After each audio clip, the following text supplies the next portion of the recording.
तीन पुत्रियां दो पुत्र। दो पुत्र हुए प्रियव्रत और उत्तानपाद। तीन पुत्रियां हुई आकुति, देवहूति, प्रसूति। मनु जी महाराज मनु और शतरूपा को सृष्टि के प्रथम मानव हुए। मनु पुत्र हैं हम सब, इसीलिए हमको मानव कहा जाता है। मनु पुत्र होने के नाते हम मानव कहे जाते हैं। अब कुछ लोग कहते हैं कि हम मनु पुत्र मनुवादी नहीं है, मनु महाराज को नहीं मानते, तो सोच ले वो किसके पुत्र होंगे, क्योंकि सृष्टि के आदि मानव मनु जी महाराज हैं, उन्हीं से सृष्टि का क्रम आगे बढ़ा। तो हम सब मनुवादी हुए, मनु के मनु पुत्र हुए, इसीलिए मुझे मानव कहा जाता है। इसीलिए मुझे मानव का नाम प्राप्त हुआ।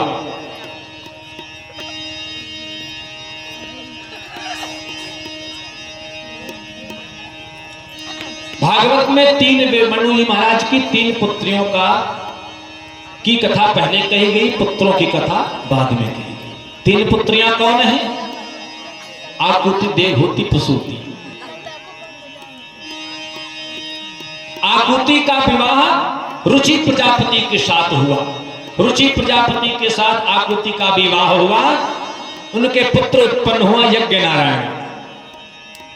यज्ञ नारायण नाम का पुत्र उत्पन्न हुआ, जिसका विवाह हुआ दक्षिणा नाम की कन्या से। इसीलिए कोई भी यज्ञ हो, कोई भी अनुष्ठान हो, बिना दक्षिणा के यज्ञ पूर्ति नहीं होती।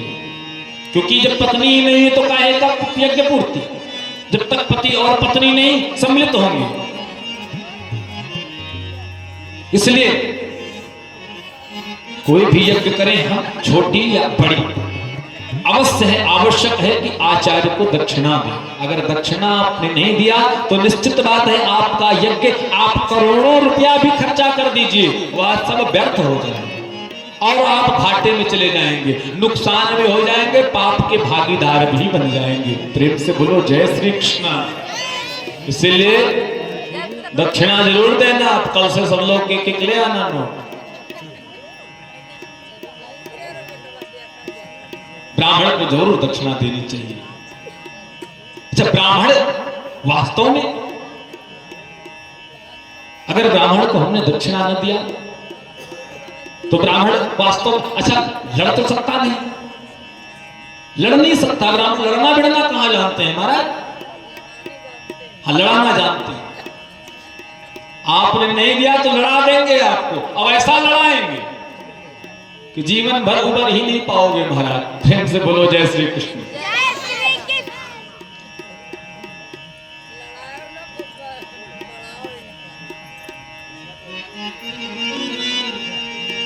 प्रथम पुत्री का विवाह रुचि प्रजापति के साथ हुआ। उसके बाद दूसरी पुत्री का विवाह, देवहूति का विवाह करदम जी के साथ हुआ।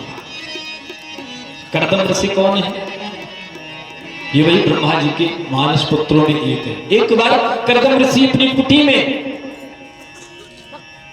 निवास कर रहे थे। कुटी में निवास करते हुए किसी पक्षी को उन्होंने रति में सम्मिलित देख लिया, तो उनके मन में भी इच्छा हुई कि महाराज मेरा भी विवाह हो जाता। मन में इच्छा जागृत हुई। अब भगवान तो घटघट अंतर्यामी, सबके हृदय में भगवान समझ गए। तो भगवान ने मनु जी महाराज को आदेश दिया कि जाओ अपनी दूसरी पुत्री का विवाह करदम ऋषि के साथ कर दो। मनु जी महाराज अपनी पुत्री को लेकर करदम ऋषि की कुटी में पहुंच गए। महाराज मेरी पुत्री को स्वीकार करिए। अब करदम जी को लगा रे तो मैं घाटे में आ गया। अब भगवान से क्षमा मांगने लगे करदम जी, प्रभु क्षमा करिए, मेरे मन में पाप आ गया था, मैं विवाह नहीं करना चाहता। तो भगवान प्रकट हुए। भगवान ने आश्वासन दिया, अरे ऋषिवर विवाह कर लो, ये मेरी आज्ञा है। तो करदम ऋषि ने कहा महाराज हम विवाह तो जरूर कर लेंगे, लेकिन एक शर्त आपको भी लेनी पड़ेगी। क्या? आप मेरे पुत्र बनकर आना। भगवान ने कहा ठीक है भैया तुम विवाह कर लो, मैं ही तुम्हारा पुत्र बन करके आऊंगा। करदम ऋषि का विवाह हुआ। विवाह के बाद तुरंत महाराज करदम ऋषि समाधि लगाकर बैठ गए, और जैसे ही समाधि लगाई सो महाराज लग गई समाधि लंबे समय के लिए। लाग समाधि अखंड अपार समाधि लग गई। हजारों वर्ष तक बीत गया महाराज, समाधि लगी रही। देवहूति माता करदम जी की सेवा करती।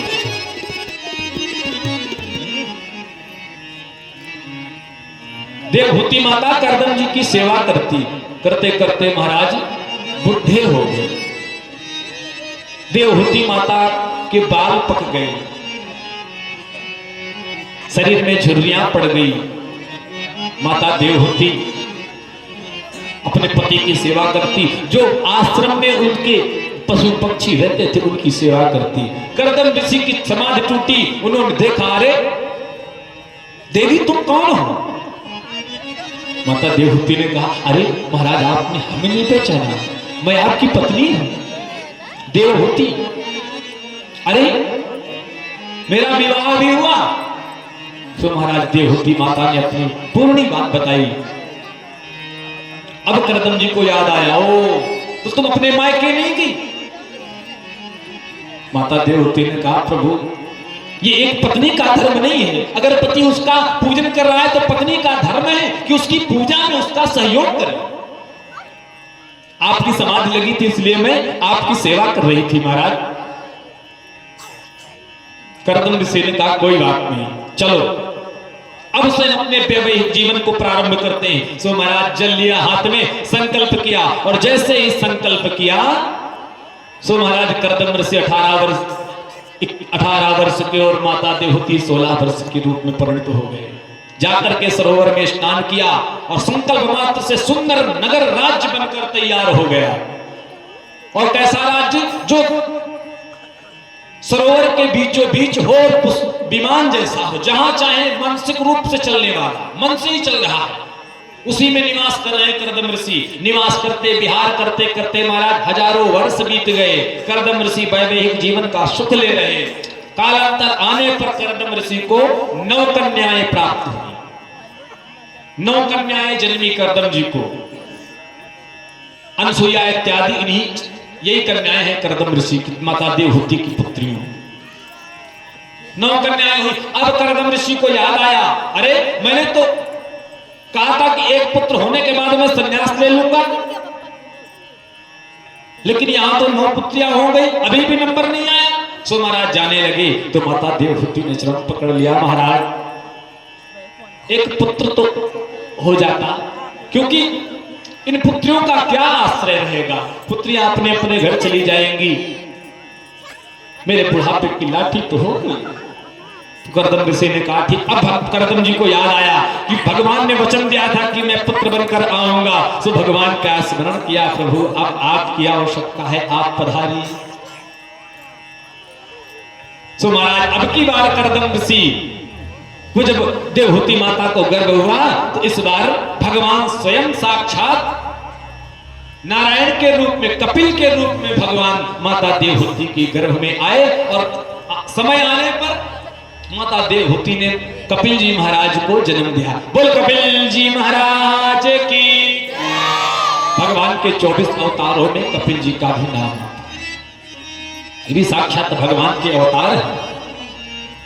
कपिल जी का जन्म हुआ सो महाराज करदम ऋषि तो तप के लिए चले गए। इधर माता कपिल जी की सेवा करने लगी। जब कपिल जी महाराज थोड़ा सा बड़े हुए, अष्टांग योग मां को सिखाया।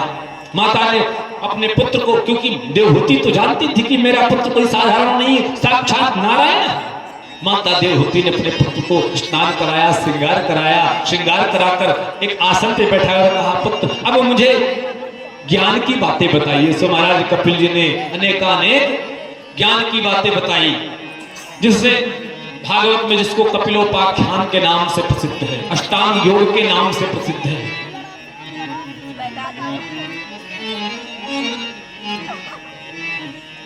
इन्हीं देवहूति माता की पुत्रियों में एक पुत्री का चरित्र भागवत में श्रवण कराते हैं, अनसुईया जी का। अनसुईया जी का विवाह अत्रि ऋषि के साथ हुआ। अत्रि ऋषि के साथ हुआ, परंतु कोई पुत्र नहीं। तो दोनों ने, पति पत्नी ने भगवान की खूब तपस्या की।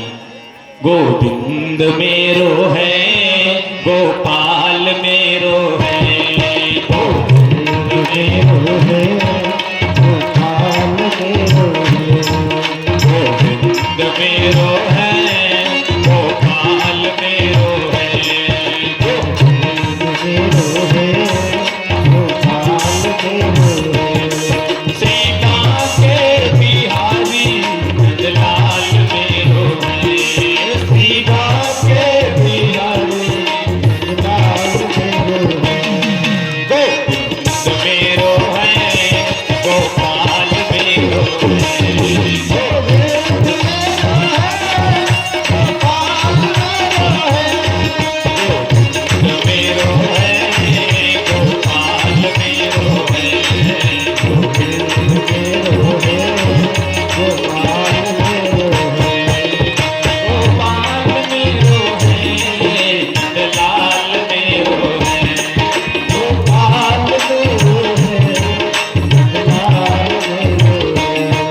अनसुईया और अत्रि ऋषि ने मिलकर खूब तप किया, खूब तप किया।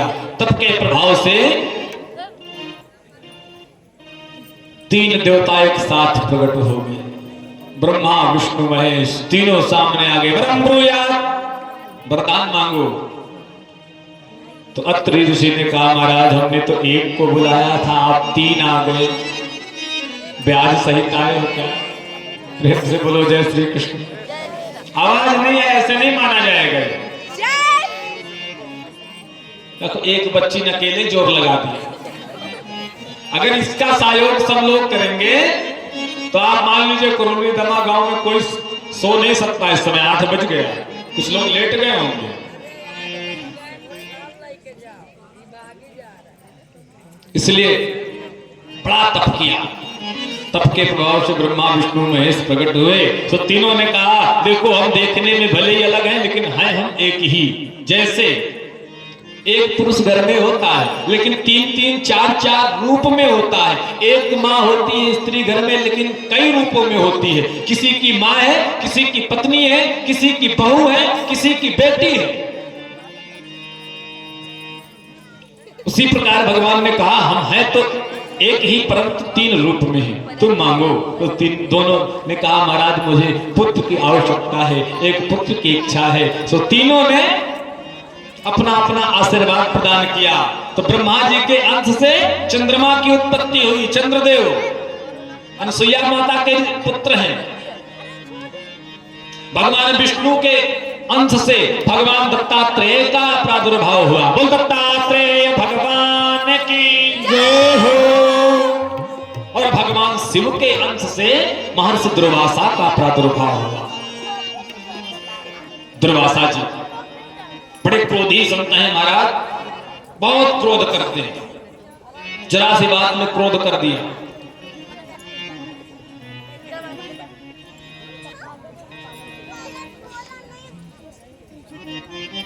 उसके बाद तो ये अनसुईया मैया कोई साधारण नहीं है महाराज, बहुत ही शक्तिशाली है। कोई साधारण स्त्री नहीं समझना। ये वही अनसुईया है जिन्होंने अपने आंगन में ब्रह्मा विष्णु महेश को महाराज 6-6 महीने का बालक बना के अंगना में खिलाया है। ये वही अनसुईया मैया है। क्या हुआ एक बार अनसुईया मैया का पतिव्रत धर्म पर चारों तरफ चर्चा हो रही थी। नारद जी गए ब्रह्माणी, रुद्राणी और लक्ष्मी जी के पास कि आप लोग बहुत पतिव्रतावंती हो ना? बोले हैं हम। बोले जाओ जाकर के मृतलोक में देखो पृथ्वी पर अनसुईया मैया से मुलाकात करके आओ, अनसुईया मैया से मिलो। अब इन तीनों को जलन होने लगी कि हमसे भी बड़ा नाम करने वाली कोई है। तो इन तीनों ने क्या किया कि अपने अपने पतियों को प्रेरित किया महाराज जाओ अनसुईया का पतिव्रत धर्म भंग करो क्योंकि ये हमसे आगे चली गई। भगवान बड़े संकट में पड़े, वो क्या करें? अगर पत्नी की बात नहीं मानते तो श्रीमती जी नाराज हुई जा रही है, और पतिव्रत धर्म भंग करते हैं तो हम स्वयं भंग करेंगे तो हम संसार के लोग कैसे स्वीकार करेंगे? परंतु क्या करें? तीनों ब्रह्मा विष्णु महेश चल पड़े अनसुईया मैया के द्वार पर। तीनों ने महात्मा ऋषि का वेश बनाया और वेश बनाकर अनसुईया मैया के द्वार पर गए। माता भिक्षाम देहि। महाराज अनसुईया मैया कटोरे में भिक्षा लेकर आई। तो ऋषियों ने कहा नहीं देवी हम ऐसे भोजन भिक्षा नहीं लेते, हमें प्रसाद बना के पवाइए। अनसुईया मैया ने कहा महाराज पधारे, आसन दिया, बैठिए महाराज। जब बैठ गए तो कहा देखो हमारी एक शर्त है। क्या? कि हम भोजन तभी प्रसाद ग्रहण करेंगे जब तुम निवृत्त होकर प्रसाद सिद्ध करोगी।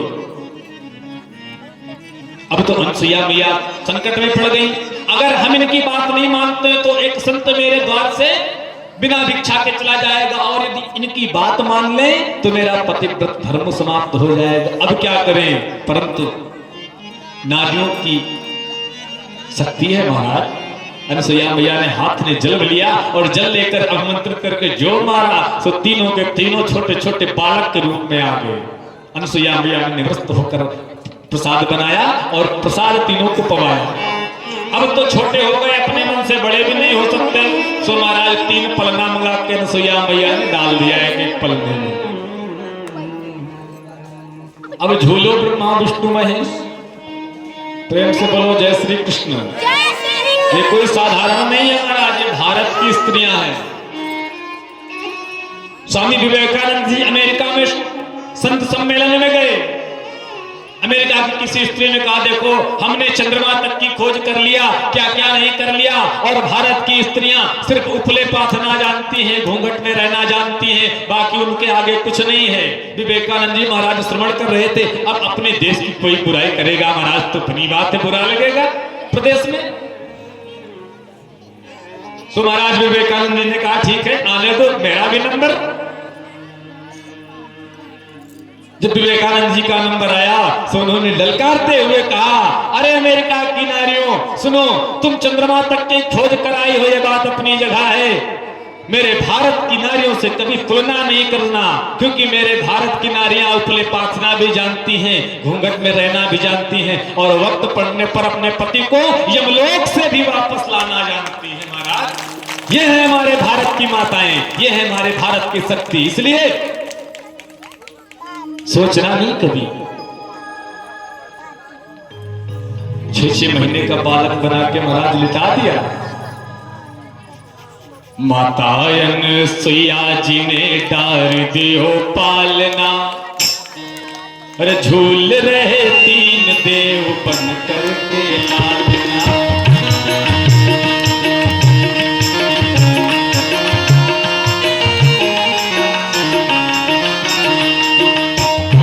अनसुईया जी ने डार दियो पालना,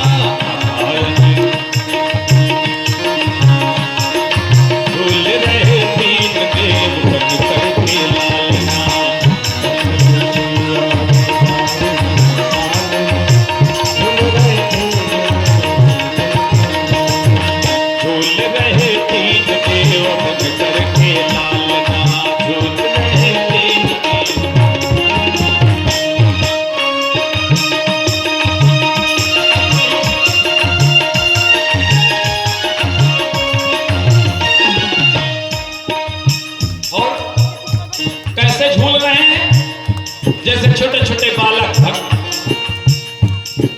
बालक की भांति प्रभु रुदन मचाए, बालक की भांति प्रभु रुदन मचाए, और भोले से संकेत में बतावे, और भोले से संकेत में बतावे, बालक की भांति प्रभु रुदन मचावे, और भोले से संकेत में बतावे।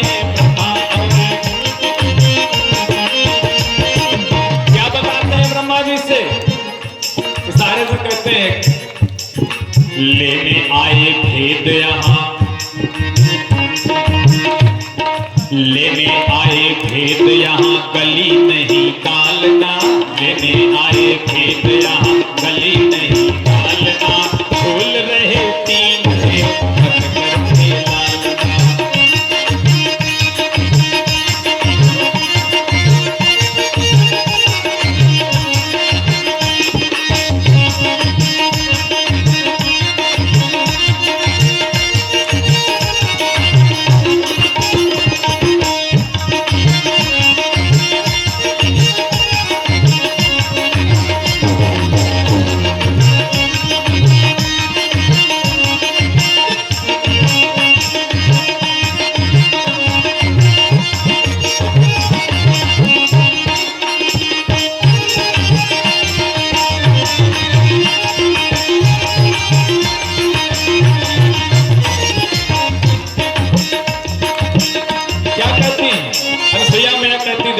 मेरे बड़े भाग्य की प्रशंसा है महाराज।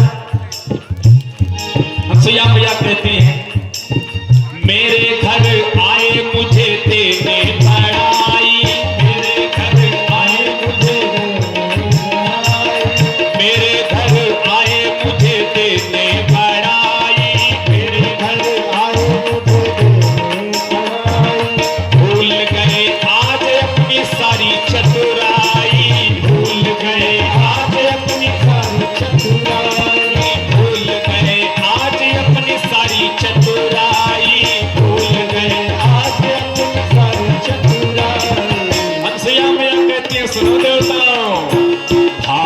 थी भारत की, भारत की। जब तक तालियां आप सबकी नहीं बजेंगी तब तक आगे जाएंगे ही नहीं। भारत की, भारत की, भारत की। पीछे वाले भारत की बेटियों से हुआ आज सामना, भारत की भूल रहे तीन देव करके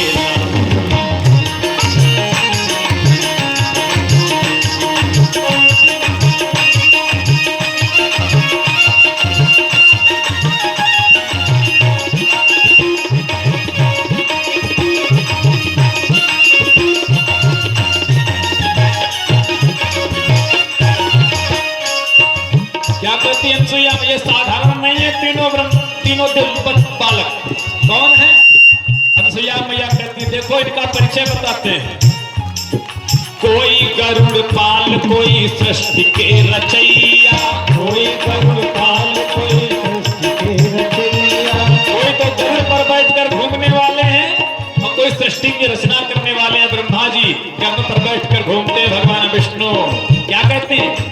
कोई गरुड़ पाल, कोई सृष्टि के रचैया, कोई गरुड़ पाल, कोई सृष्टि के रचैया। कोई बैठे नातिया पे डमरू बजैया, कोई बैठे नातिया पे डमरू बजैया, कोई बैठे नातिया पे। मैया कहते हैं ऐसे फंसे तीन देव, हंस गया। ऐसे फंसे तीन देव, पूछे कोई हाल ना। ऐसे फंसे तीन देव, पूछे कोई हाल ना। भूल रहे तीन देव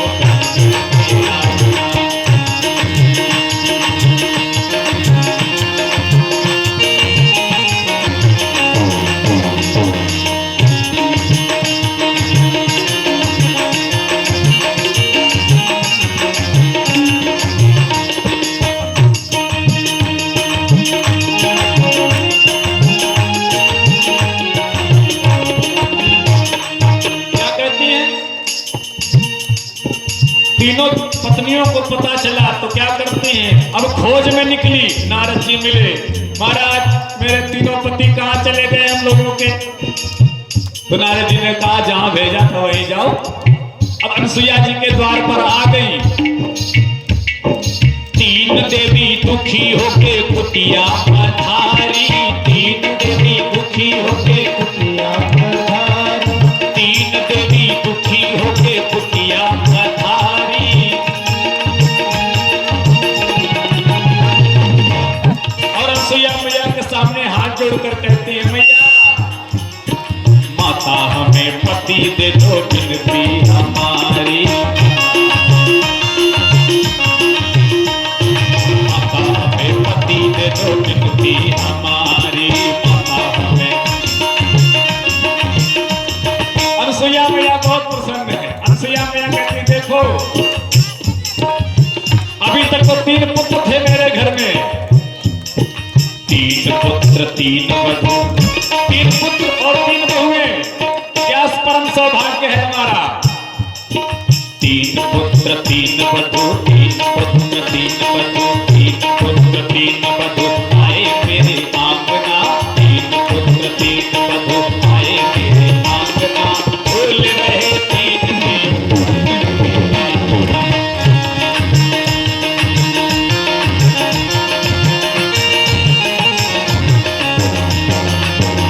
भूल रहे तीन देव बन करके लालना।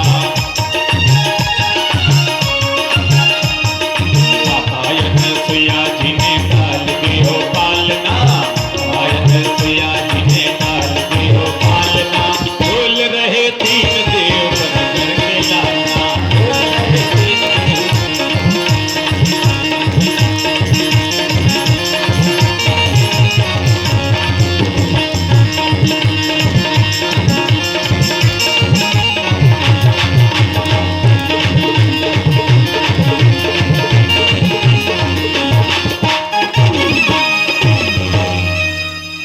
बोले वृंदावन बिहारी लाल की।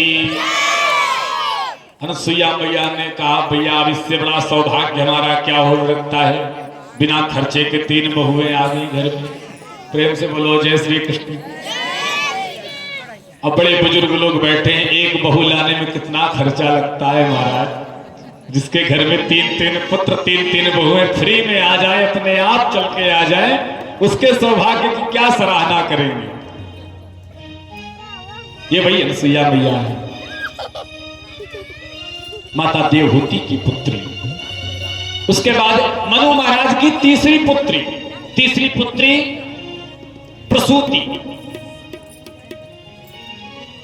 प्रसूति का विवाह प्रजापति दक्ष के साथ हुआ। प्रजापति दक्ष भगवान भूत भावन भोलेनाथ के ससुर जी। प्रजापति दक्ष के साथ हुआ, जिनके 16 कन्याएं हुई। 16 कन्याओं में 13 कन्याएं धर्मराज को एक साथ ब्याह दी। 13 कन्याओं का विवाह धर्मराज के साथ किया। 14वीं कन्या का विवाह अग्नि के साथ किया, जिसका नाम था स्वाहा। इसलिए जब आहुति देते ना तो कहते हैं स्वाहा स्वाहा। इसीलिए कहते हैं जब हम यज्ञ नारायण को अग्नि पर आहुति देते तो कहते हैं स्वाहा। जब हम स्वाहा कहते हैं, पत्नी का नाम लेते हैं, तो यज्ञ नारायण भगवान का, अग्नि भगवान का मुख खुल जाता है। उसी में हमने कह दिया स्वाहा। अच्छा, कुछ लोग एक चीज और भी करते हैं, नहीं करना चाहिए। जैसे हवन आप कर रहे हैं तो हवन के मध्य में लकड़ी नहीं लगानी चाहिए। जो आप काष्ठ लगाते हैं, समिधा लगाते हैं, नहीं लगाना चाहिए, बीच बीच में नहीं। आप बीच में, हम अग्नि भगवान को कह रहे हैं अग्नि भगवान मेरे द्वारा दी गई आहुति को आप प्राप्त करें। हमने जो स्वाहा कहा, अग्नि भगवान ने अपना मुख खोला, आपने उठा के चैला में। प्रेम से बोलो जय श्री कृष्ण। होता है कि नहीं? जब हम अभी तो आहुति देते हैं, भगवान पाते हैं मेरी आहुति, भगवान मुख से खाते हैं, क्योंकि भगवान के 2 ही मुख है। भगवान कहते हैं ब्राह्मणोस्य मुखमासी दाहु राजन्यकृता उरुत तस्सित वैश्यापदागुं शूद्रो वजायत। भगवान के 2 मुख हैं। या तो ब्राह्मणों के मुख से भगवान खाते हैं और या तो अग्नि में खाते हैं। अग्नि में स्वाहा करके खिलाते हैं और ब्राह्मणों को आहा खूब बढ़िया घी की फूली रोटी निकाल के डालो। जब ब्राह्मण पंडित जी ने खाया लपेट लपेट दाल के साथ, क्या पूछना। प्रेम से बोलो जय श्री कृष्ण। और जब छक के भोजन किया, एक पूरी और पंडित जी, एक रोटी और। अब पंडित जी की जब पेट फूला तो जब डकार आई तो समझ लीजिए भगवान को हमने खिला दिया। भगवान के 2 मुख है, ब्राह्मणोस्य मुखमासीत। हम नहीं कहते, वेद भगवान कहते। इसलिए आप लोग नियम बना लीजिए, यदि हवन कर रहे हैं, हवन के बीच में अगर कोई भी गलती से, हो सकता है पंडित जी ही लगा दें, याद ना रहे, विस्मित हो जाए, तो तला भी मना कर दीजिएगा, आप भी नहीं लगाइए। हवन के बीच में नहीं। जब आपको समिधा लगानी है, लकड़ी लगानी है, तो आप आहुति बंद कर दीजिए, रुक जाइए, पहले लकड़ियां अच्छे से लगा लीजिए, समिधा को बना दीजिए, उसके बाद आप आहुति दीजिए। नहीं अग्नि भगवान वो खोलेंगे, आप लगा देंगे चैला, महाराज अग्नि भगवान के दांते टूट जाएंगे, सीधा वेदांती बना देंगे। प्रेम से बोलो जय श्री कृष्ण।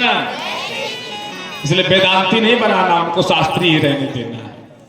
तो एक कन्या अग्नि को ब्याही, स्वाहा नाम की। स्वधा नाम की कन्या पितरों को ब्याही। पितृ देवता होते हैं ना हमारे, स्वधा नाम की कन्या पितरों को ब्याही। इसीलिए जब हम पितृ कार्य करते हैं, पिंडदान इत्यादि करते हैं, तो वहां स्वाहा नहीं, वहां स्वधा कहते हैं। विद्वानाचार्य लोग बैठे बताते स्वधा, फिर वहां स्वाहा नहीं कहा जाएगा, वहां तस्मै स्वधा, तस्मै स्वधा, तस्मै स्वधा।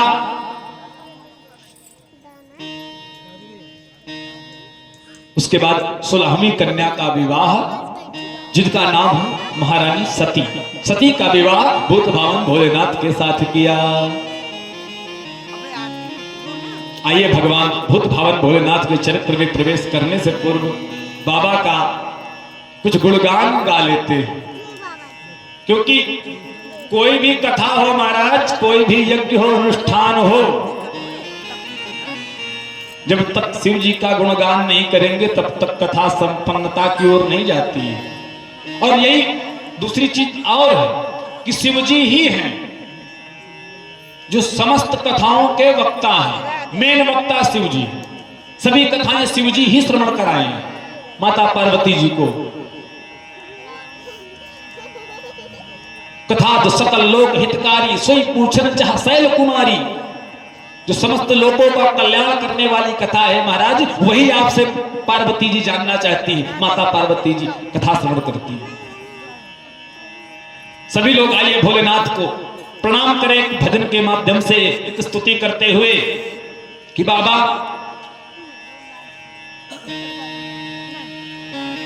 जीवन कैसा भी हो हम तो हैं तो सब आपके ही।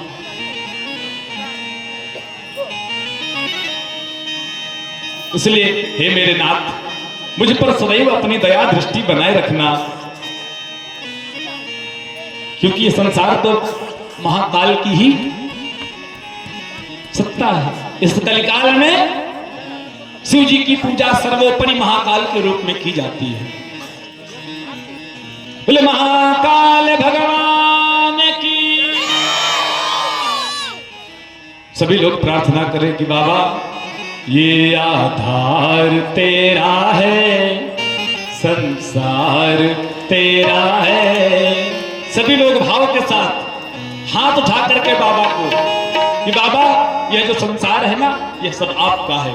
हमारा जो आधार है, मेरे जीने का, रहने का, खाने का जो आधार है ना यह सब आपका है। सब आधार तेरा है, ये संसार तेरा है। अब आपको क्या करना है?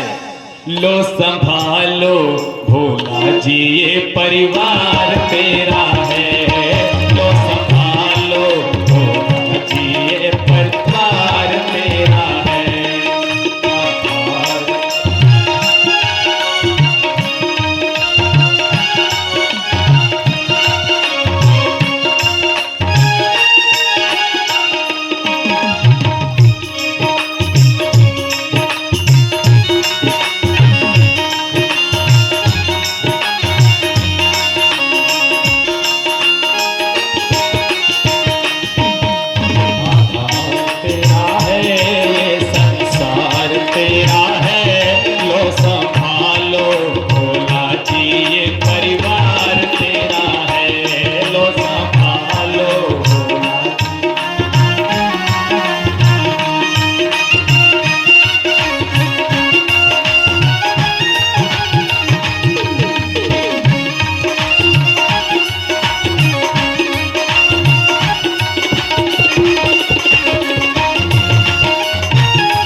मौका मिले, प्राप्त हो, खड़े हो जाओ भोलेनाथ के दरबार में, द्वार पर। बाबा सब कुछ आपका है, आप संभालो। जब हम अपनी डोरी उनके हाथ में दे देंगे ना तो वो पकड़ के रखेंगे हमको। इसलिए नैया छोड़ी है तेरे भरोसे,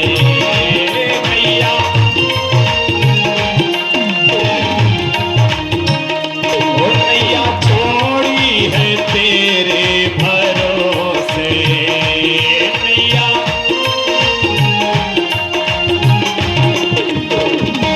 अब लगाने पड़ेगी किनारे, अब लगानी पड़ेगी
में जाए आप, खड़े हो जाइए सामने फिर से, भाव के साथ कहिए बाबा,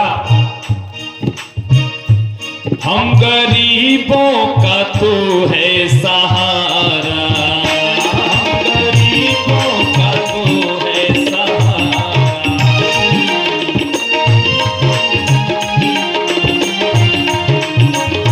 हम गरीबों का तू है सहारा, हम गरीबों का तू,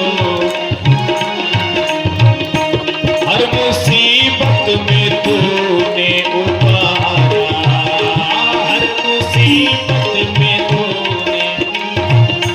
अच्छा, किसको भरोसा है कि भोलेनाथ जब मुसीबत आएगी, हम अगर शरण में होंगे तो भोलेनाथ मुझे संभालेंगे, हाथ उठाएंगे एक बार, जिसको भी भरोसा है। अब बोलिए, तलबकार तेरा है, ये आधार तेरा है, तलबकार तेरा है, ये आधार तेरा है, लो संभालो आज ये परिवार तेरा है,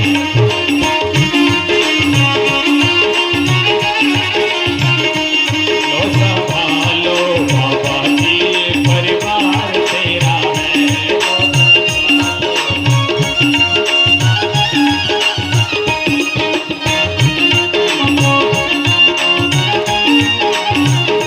आधार तेरा है, ये संसार तेरा है, लो संभालो भोला जी परिवार तेरा है,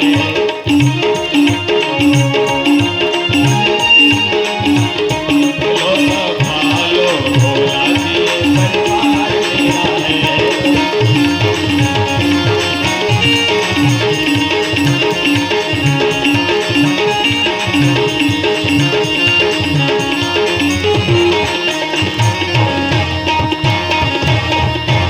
बोले शंकर भगवान की।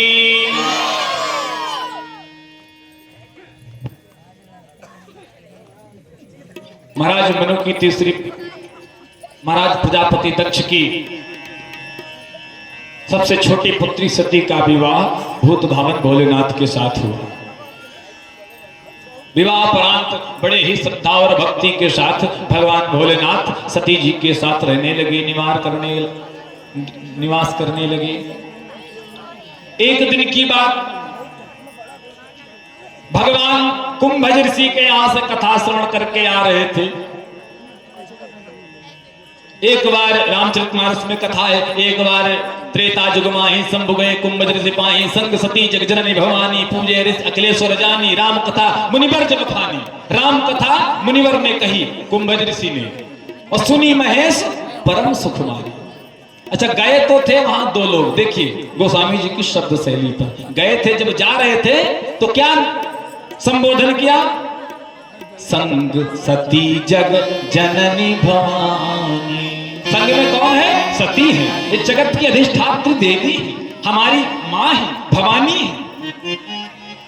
और वहां जाकर जब कुंभज ऋषि ने भूत भावन भोलेनाथ का पूजन किया, पाठ किया, तो सती महारानी के मन में शक हो गया, ये स्वयं हमारा पूजन कर रहे हैं, इनसे हम कथा सुनने आए।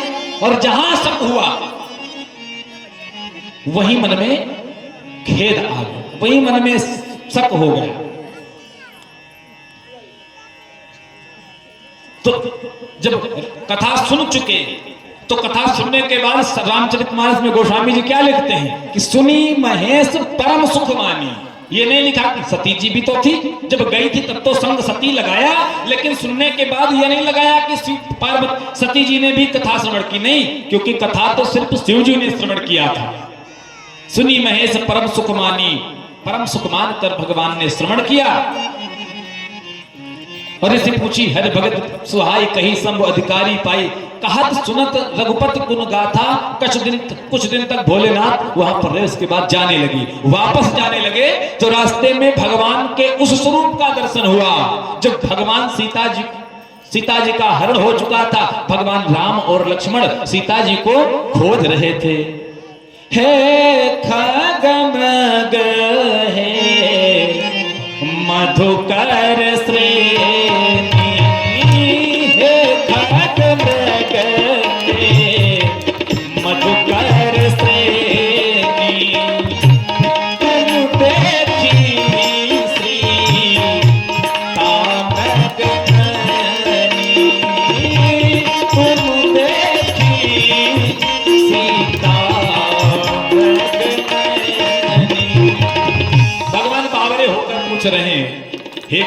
पक्षियों से, हे मृगों से, पत्तों से, लताओं से आपने मेरी सीता को देखा क्या?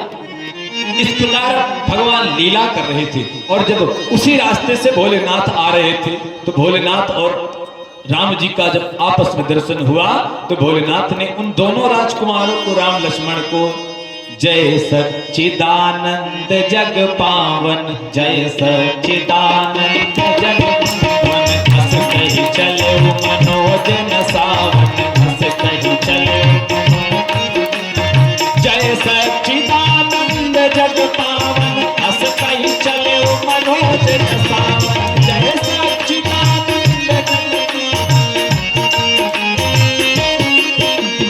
हंस कही चले मनोजन सावन, हंस कही चले मनोजन।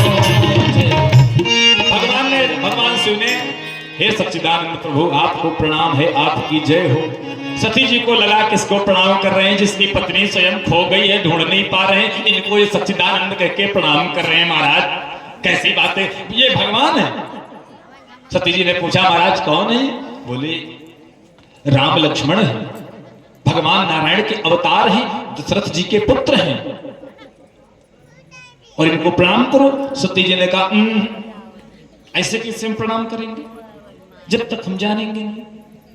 अच्छा, माताओं का कुछ स्वभाव होता है, अगर अड़ गए तो फिर अड़ गए, नहीं महाराज हम ऐसे प्रणाम नहीं करेंगे। जिनको अपनी पत्नी का नहीं पता उनको आप भगवान कह रहे हो, भगवान कैसे होगा? भोलेनाथ ने कहा देवी कोई बात नहीं, तुम्हारे समझ में नहीं आता तो तुम रहने दो, चलो। जाने लगे।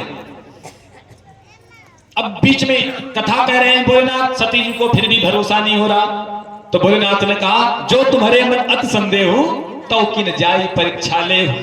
अगर तुम्हारे मन में बड़ा संदेह है तो जाके परीक्षा ले लो। तब लगी बैठ अहूं बट चाहे, तब तक मैं इसी बटे वृक्ष के नीचे बैठा हूं, जाओ परीक्षा लेके आओ। अब सती जी ने सोचा कैसे परीक्षा लें, तो सोचा कि इनकी पत्नी खो गई है सीता, तो क्यों ना हम सीता का रूप बना लें, और सीता का रूप बनाकर जब इनके पास जाएंगे, अगर ये भगवान हैं तब तो ये समझ जाएंगे कि हम पत्नी की पत्नी नहीं, अगर ये साधारण मनुष्य हैं तो ये समझ नहीं पाएंगे। सीता के लिए जो ही सीता समझकर मुझे मेरी तरफ दौड़ेंगे त्यों ही मैं इनको श्राप दे दूंगी, पत्थर का बना दूंगी। ये मन में विचार करके सती जी राम जी की तरफ गई। लेकिन जैसे राम जी ने जब देखा सती जी को सीता जी के भेष में, तो लक्ष्मण दीक उमा कृत भेषा, उमा के द्वारा बनाया हुआ यह भेष है सीता मेरी भाभी जी का। चकित भय, चकित हो गए रे। जिससे अब जब राम जी के समीप पहुंची तो जोरी पानी प्रभु की न प्रणाम। सीता जी हैं, सती जी हैं, सीता जी के वेश में राम जी के सामने गई तो भगवान ने प्रणाम किया। जोरी पानी प्रभु कीन प्रणाम, प्रणाम किया। और कैसे प्रणाम किया? पिता समेत लीन निज नाम। मैं दशरथ नंदन राम आपको प्रणाम करता हूं माता। कहीं बहारी कहाँ प्रख के तू, अरे माता यहां कहां घूम रही हो? प्रख के तू भोलेनाथ कहां गए? कहाँ ही बहार कहाँ प्रख के तू, और विपिन अकेली फिरहूं के हेतु। अरे भोलेनाथ कहां रहे? इस जंगल में आप अकेली क्यों घूम रही हो? जो ये कहा महाराज, अब तो सती जी संकुचित तो हो गई, अब क्या करें? वापस आ गई। वापस आकर के भोलेनाथ ने कहा लीन परीक्षा कवन विधि, कहो सत्य सब बात। सती झूठ नहीं बोलना, सत्य सत्य बताना, कैसे परीक्षा लिया? सती जी ने भोलेनाथ के कहने पर भी कि झूठ नहीं बोलना, सती जी झूठ बोल गई। सती जी कहती कछु न परीक्षा लीनी गोसाई,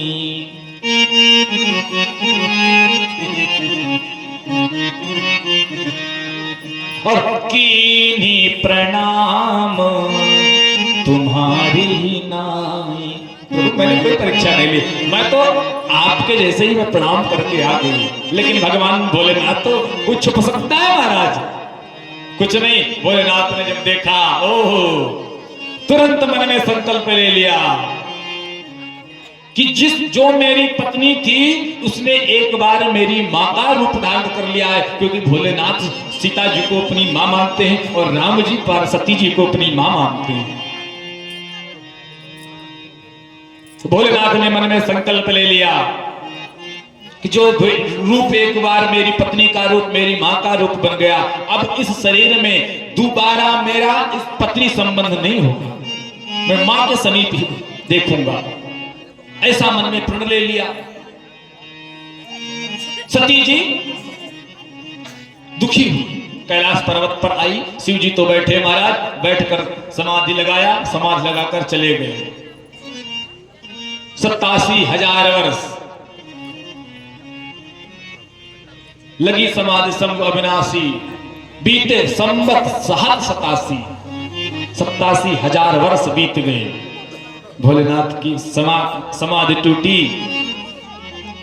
समाधि टूटी जैसे भोलेनाथ की, तो राम राम तिहि सुमिरन कीन्हा, जानो सती। सती जी जान गई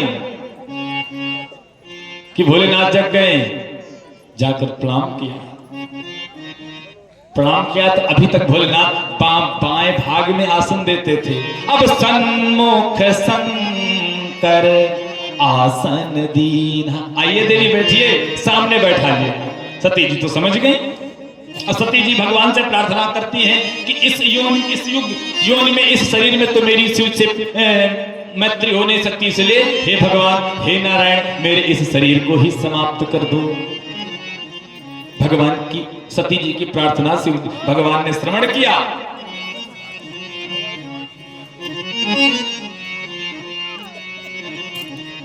अब बैठे थे कैलाश पर्वत पर, कथा सुना रहे थे। लगे कथा पुरानी कथा कुछ सुनाने लगे कि उसी समय क्या देखते हैं कि कुछ देवता लोग आकाश मंडल से कहीं जा रहे हैं। देवताओं ने पूछा, भाई तो अच्छा, देवताओं का भी कुछ स्वभाव होता है। देवताओं की पत्नियों ने जब देखा कि सती जी तो बैठी हैं, तो देवताओं की पत्नियों ने कहा, अरे बहन, तुम्हारे पिता ने यज्ञ किया है, तुम जा नहीं। सती जी ने कहा, मेरे पिता ने यज्ञ किया? नहीं बहन। अच्छा, सती जी को पता नहीं कि पिताजी ने यज्ञ किया, क्योंकि पिताजी ने न्योता ही नहीं भेजा। लेकिन सती जी झूठ बोल नहीं बहन, तुम चलो, हम आ रहे हैं अभी। क्या करते हैं? अब सती जी कहते हैं, महाराज, प्रजापतस्ते ससुर से सांप्रतम निर्यापितो यज्ञ महोत्सवः वयं च तत्राभिसरामः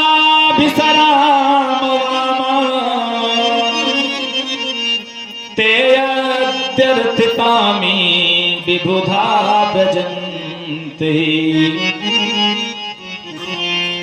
देखिए क्या कहती सती जी, प्रजापतिस्ते ससुरस्य सांप्रतम, प्रजापतिस्ते ते ससुरम सांप्रतम प्रजापति।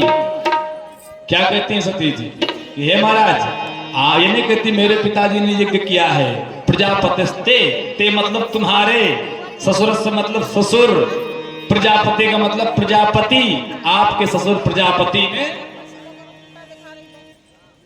निर्यापितो यज्ञ महोत्सव के लिए एक यज्ञ का आयोजन किया है, आप उसमें नहीं जाएंगे?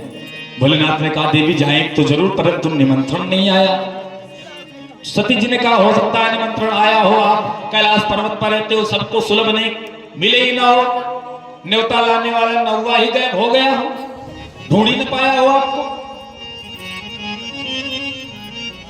तो भोलेनाथ ने एक कथा बताई कि देवी सुनो, यह यज्ञ में हमारा न्योता नहीं आया, इस यज्ञ में नहीं जाना, क्योंकि कुछ स्थान ऐसे होते हैं जहां पर बिना बुलाए जाना चाहिए। मातु पिता गुरु प्रभु पितु गेहा, माता पिता के घर, गुरु के घर, देवताओं के घर, मंदिर में जाई बिनु बोले न संदेहा, बिना बुलाए बिना संदेश के वहां जाना चाहिए। लेकिन तदप विरोध मान जहां कोई, तहां गए कल्याण न हुई। भोलेनाथ गोस्वामी तुलसीदास जी कहते वहां पर ऐसे स्थानों पर माता पिता के घर,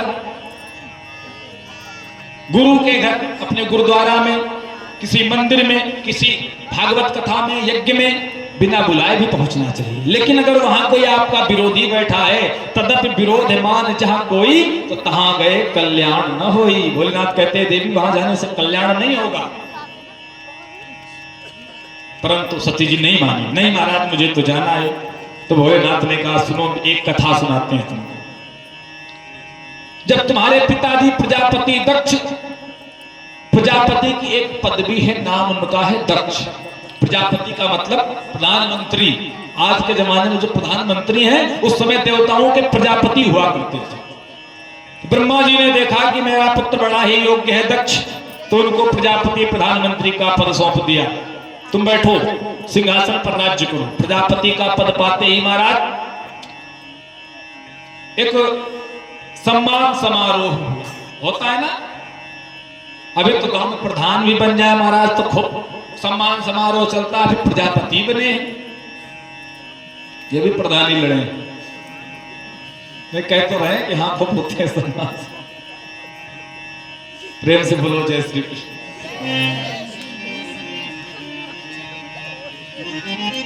अब सम्मान समारोह में सभी देवता, सभी ऋषि मुनि गण सब पहुंचे। सबसे आगे ब्रह्मा विष्णु महेश तीनों बैठे थे। अब प्रजापति दक्ष जब आए सभा में, तो अहंकार मन में, दूर से तो भैया जय जय श्री राम, जय जय श्री राम, जय जय श्री राम, नमस्कार नमस्कार, लेकिन नजरों से देख रहे कौन हमारा सम्मान कर रहा है, कौन खड़ा है, कौन बैठा है, कौन जय जयकार कर रहा है, कौन प्रणाम कर रहा है, कौन मुंह बना रहा है। भाई इलेक्शन जीतने से सबको खुशी थोड़ी होती है। कोई तो होता है जिसको कष्ट होगा, जो आपके विपक्ष में होगा वो तकलीफ पाएगा। प्रजापति दक्ष चारों तरफ देख रहे हैं कौन हमारा सम्मान कर रहा है, कौन नहीं। सबने तो खूब सम्मान किया, परंतु जब जैसे ही अपने मंच पे चढ़े, जब उल्टा सामने देखा तो देखा सबसे सामने उनके तीन बैठे, ब्रह्मा विष्णु महेश। तो ब्रह्मा जी को देखा तो कहा अरे भाई ये तो पिताजी ही हैं। नहीं उठे, कोई बात नहीं, ये तो पिताजी ही हैं।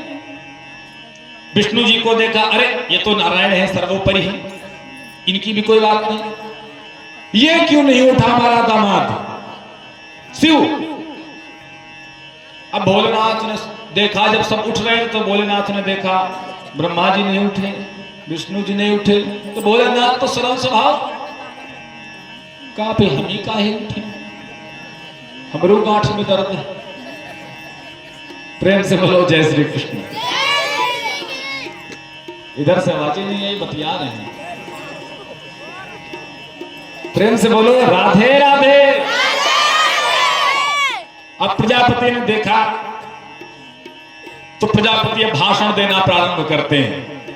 भाषण में कहते हैं सुनो सुनो, श्रूयताम श्रूयताम में महर्षयो, हे ऋषियों महर्षियों सुनो। किसी सभ्य समाज में यदि एक भी व्यक्ति मूर्ख आ जाता है ना, तो उस समाज की शोभा खराब कर देता है। ये पहला भाषण प्रजापति का हुआ। सब एक दूसरे का मुख देखने लगे, भैया कौन किसकी तरफ, मंत्री जी इशारा कर रहे हैं। प्रजापति दक्ष ने कहा ताका झाकी क्या कर रहे हो, सामने तुमको नहीं देखता है मेरा दामाद शंकर, पाड़े मरकट लोचन, बंदर जैसी आंखों वाला, भूत प्रेतों के बीच में रहने वाला, ये मेरे सम्मान में क्यों नहीं खड़ा हुआ। तो किसी ने कहा जब इतना ही खराब था तो आपने अपनी बेटी क्यों दे दी। तो प्रजापति कहते इसको अपनी बेटी देते, ये तो पिताजी की आज्ञा थी सो दे दिया। बंदर जैसी आंखों वाला, पाड़े मरकट लोचन, मरकट मतलब जो मारे और काटे, हनुमान जी को जब लंका में बताया जाके दानवों ने कि महाराज वहां एक बंदर, एक कोई सुर आया, कौन है? तो कहा मरकट है वो, जो मरतो है कटतो। प्रजापति कहते हैं ये बंदर जैसी आंखों वाला, ये देखो इसका चेहरा, सर्प लपेटे, बिच्छू लपेटे, क्या क्या नहीं करता, नशा करने वाला। भोलेनाथ को कोई प्रभाव नहीं। अरे नंदीश्वर खड़े थे। अब गुरु का अगर अपने मालिक का कहीं सम्मान हो, चेला पहलवान हो महाराज, तो फिर साधारण तो नहीं पड़ेगा। अब चेला खड़ा हुआ, ने कहा प्रजापति, जब से आया है पक पक पक पक करता जाता है, जा श्राप देता हूं तुझे बकरे का मुख लग जाए। और जब प्रजापति को श्राप दे दिया तो प्रजापति के जो दो चार अगल बगल लगे होते हैं, अब हम नाम नहीं लेंगे मंच से, प्रेम से बोलो जय श्री कृष्ण। उन्होंने कहा है नंदीश्वर, ये ससुर दामाद की लड़ाई में तुम बीच में क्यों बोल पड़े? मैं तुम्हें श्राप देता हूं शिव जी के सभी गण पाखंडी हो जाएं। शिव जी के गण खड़े हुए, हे ब्राह्मण देवता, हे ऋषियों, तुमने शिव जी के गणों को श्राप क्यों दिया? मैं देता हूं श्राप, तुम सभी ब्राह्मण पाखंडी हो जाएं। एक दूसरे को श्राप देने लगे। भोलेनाथ ने भी सभी गणों को शांत कराया। अरे भैया शांत रहो, ये सम्मान समारोह हुआ है कि श्राप समारोह? जिसको देखो श्राप दे रहा, अपने गणों को शांत करा, चलो चल पड़े। अच्छा देखिए, एक ऐसे भोलेनाथ ही हैं कि जो ससुर जी बहुत कुछ कह दें। अच्छा, अगर दामाद में सामर्थ है, ससुर थोड़ा गरीब है, डाउन बुढ़े हैं, तब तो दामाद चढ़ बैठेगा महाराज, निश्चित बात है। अगर बहुत सम्मान करता है पिता का, पिता तुल्य, कुछ कह दिया तो वो वहां तो भले कुछ ना बोले, लेकिन शायद ही ऐसा कोई हो जो आके श्रीमती जी को घर में न ताने। तुम्हारे पिताजी ने 50 प्रकार की बातें भोलेनाथ ने बताया तक नहीं। आज जब यज्ञ की बात आई, सती जी कह रही मुझे यज्ञ में जाना है, तब भोलेनाथ ने कथा सुनाई कि देवी वो यज्ञ सिर्फ इसलिए हो रही है कि उसमें मेरा भाग नहीं है, मेरा असम्मान करने के लिए यज्ञ किया गया है, वो उसमें तुम्हारा जाना सार्थक नहीं है। सती जी ने कहा नहीं महाराज, हम तो जाएंगे। तो भोलेनाथ ने कहा जाओ, नंदीश्वर को भेज दिया। अब नंदीश्वर चल पड़े सती जी को लेकर, एक दो गणों को साथ में भेज दिया। सती जी पहुंची, जैसे ही देखा यज्ञशाला में, किसी ने कोई पूछा ही नहीं सती जी से कि तुम भी आई। सती जी यत्र तत्र सबकी तरफ देख रहे हैं, कोई तो कहे अरे भाई आ गई। सती बड़ी देर से तुम्हारा इंतजार कर रहे थे, परंतु कोई नहीं। सादर अगर सम्मान पूर्वक मिला तो कौन? सादर भले ही मिली एक माता, सादर माता भगनी मिली बहुत मुस्काता,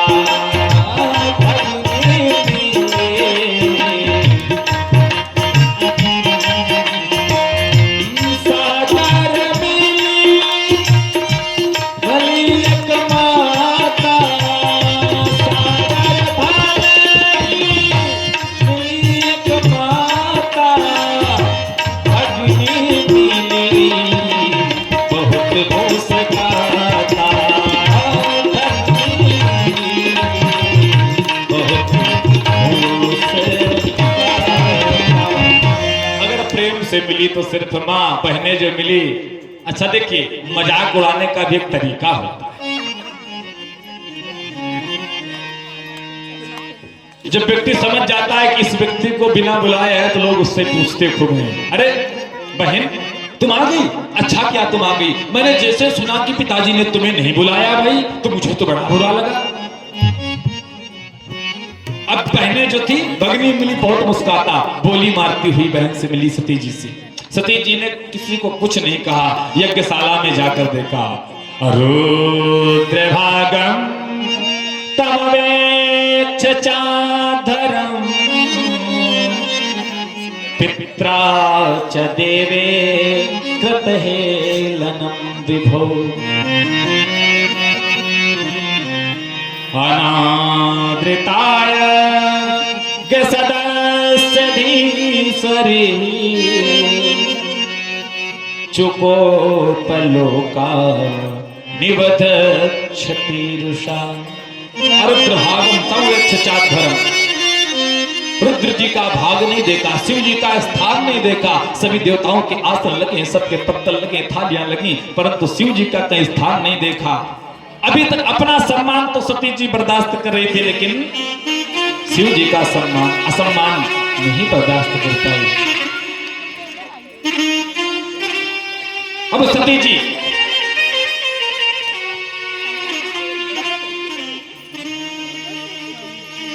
यज्ञशाला में जाकर के देखा, सभी ऋषि मुनि देवता बैठे हुए हैं। अब सती जी ने डांटा सबको, सुनो सभासद सकल मुनिंदा। सभी लोग ध्यान से सुनो, कहीं सुनी जिन शंकर निंदा। जिसने भी शिव जी की निंदा कही है अथवा सुनी है,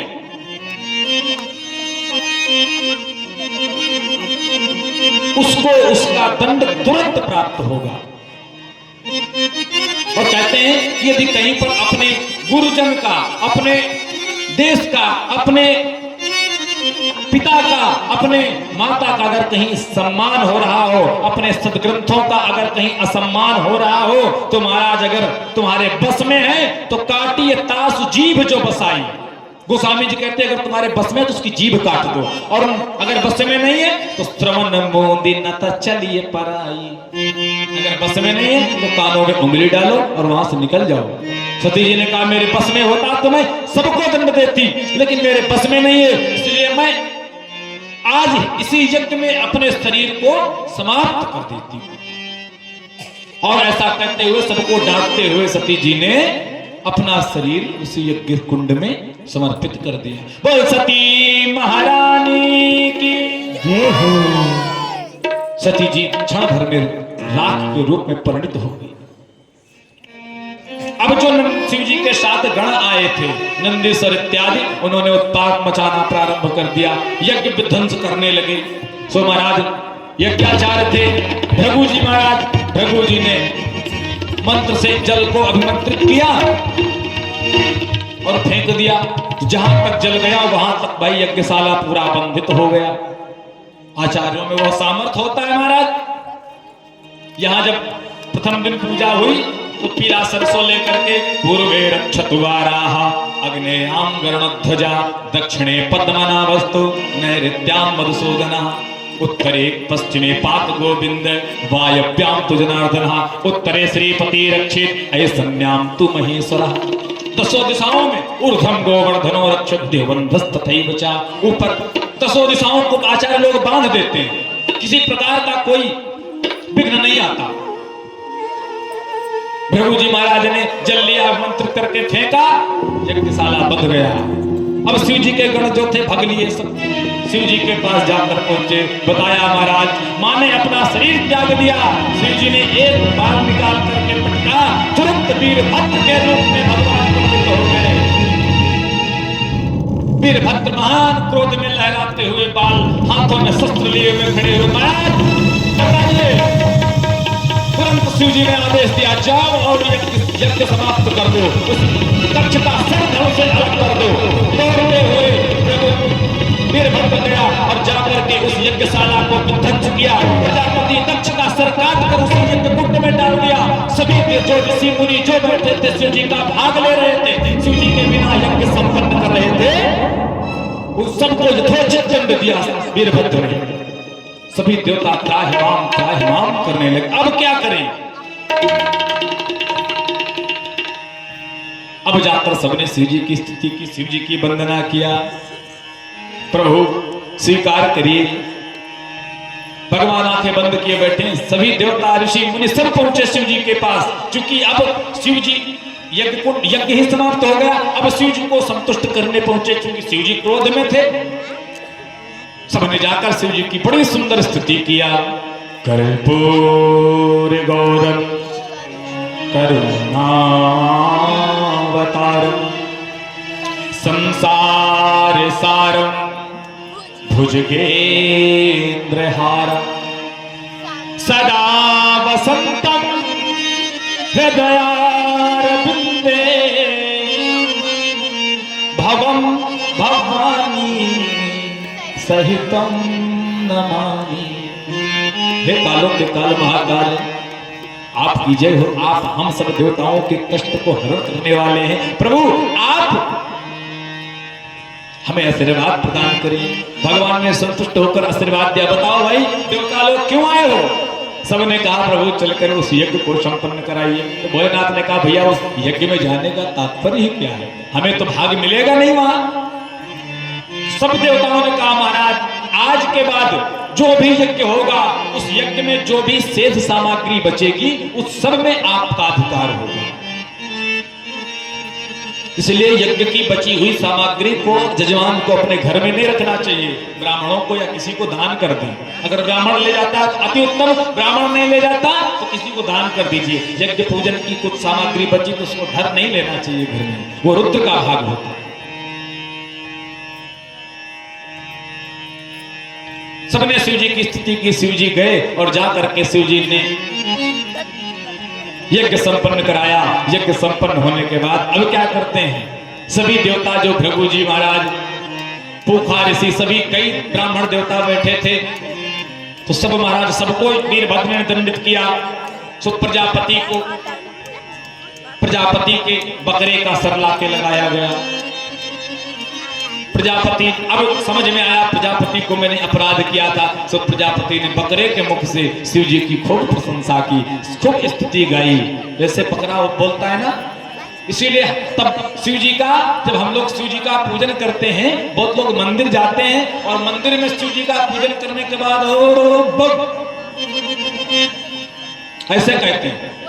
ये क्या होता है? इसी प्रकार बकरे ने स्तुति किया था, इससे शिव जी बड़ी जल्दी प्रसन्न होते हैं। जब बकरे के मुख से दक्ष प्रजापति ने भोलेनाथ की स्तुति किया बड़ बड़ करके, तो भोलेनाथ हंसने लगे, मुस्कुराने लगे, खुश हो गए, आशीर्वाद दिया जाओ यज्ञ संपन्न करो। अब सभी देवता जिनको वीरभद्र ने दंड दिया था सभी लाइन लगाकर खड़े। एक आए, कहा महाराज ये भृगु जी महाराज हैं, यज्ञाचार्य हैं। इनकी दाढ़ी बहुत बड़ी बड़ी थी। सो इनकी आदत थी कि जब किसी से बात करते तो दाढ़ी में हाथ लगा करते। और महाराज आपके वीरभद्र ने इनकी पूरी दाढ़ी तो उखाड़ दी। तो भोलेनाथ ने कहा क्या चाहते हो? तो कहा इनकी दाढ़ी वापस करवा दीजिए। तो भोलेनाथ ने कहा भैया पूरी दाढ़ी तो नहीं, 2-4 माल से अगर काम चले तो दे दे। प्रेम से बोलो जय श्री कृष्ण। आगे आए पूखा ऋषि। पूखा ऋषि के मुख में मार दिया था महाराज, तो पूरे के पूरी बतीसी चली गई थी बाहर, वेदांती हो गई। सो महाराज भोलेनाथ के पास गए, महाराज पूरे के पूरे दांत चले गए। तो भोलेनाथ ने कहा आवश्यकता क्या है? दांतों की सत्तू घोर के पियो। अब आवश्यकता क्या है? दांतों की सत्तुआ घोरो, लगा मुंह में। प्रेम से बोलो जय श्री कृष्ण। अभी आवाज नहीं है, प्रेम से बोलो जय श्री कृष्ण।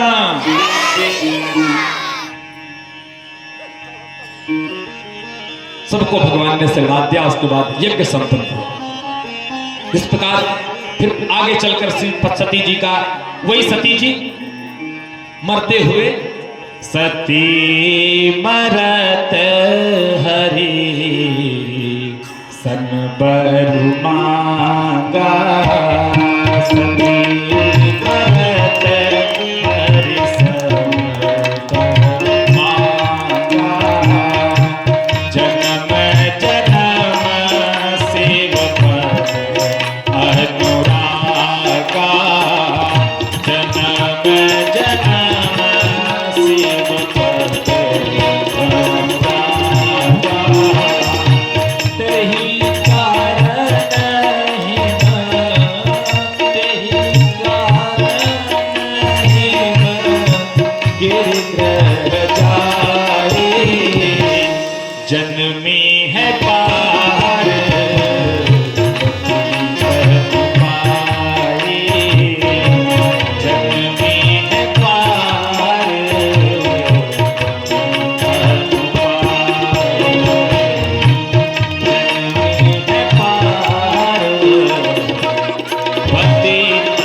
मरते हुए भगवान हरि से वरदान मांगा कि महाराज